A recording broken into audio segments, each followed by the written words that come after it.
Have you ever tried to assemble furniture without reading the instructions? I have, and it's a mess. You look at the pile of pieces and perhaps think, I've got this. But an hour or more later, frustration sets in because pieces are backwards, there's extra screws and parts laying around, and you realize something uncomfortable. Confidence and ability are not the same thing. In Romans chapter 7, Paul brings us to an even harder realization. Sometimes wanting what is right and actually doing what is right are not the same thing. Paul writes this, "For I know that nothing good dwells in me, that is, in my flesh.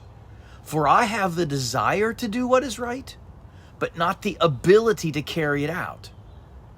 Now that's an unsettling observation, but notice what Paul does not say. He does not say he lacks desire. He says he lacks ability. This is the painful truth of Romans 7 because it relentlessly exposes who we are. You see, God's law is good. It always has been and it always will be. And though our intentions may be sincere, something within us remains broken. Paul says, "For I do not do the good I want, but the evil I do not want is what I keep on doing." So this passage confronts us with something many of us, I hope, eventually discover.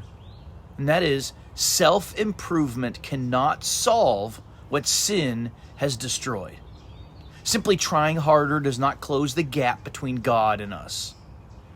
Being sincere or determined is not enough to fix our brokenness. More promises are not enough.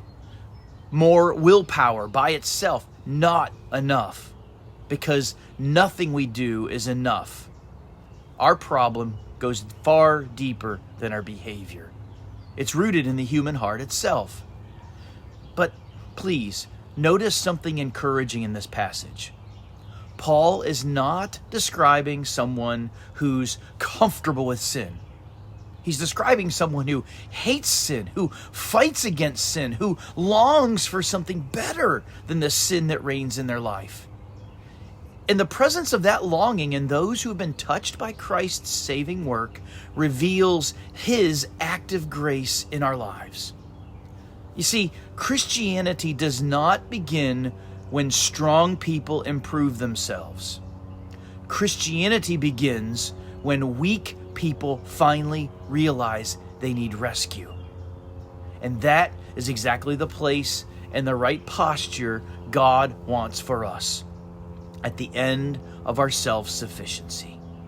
So today, if you feel frustrated by your weakness, don't let that frustration drive you away from Christ or discourage you about Christ. Instead, let it drive you toward Him, because the first step toward experiencing His sovereign strength is often admitting that your own is wholly insufficient. I'll see you next time.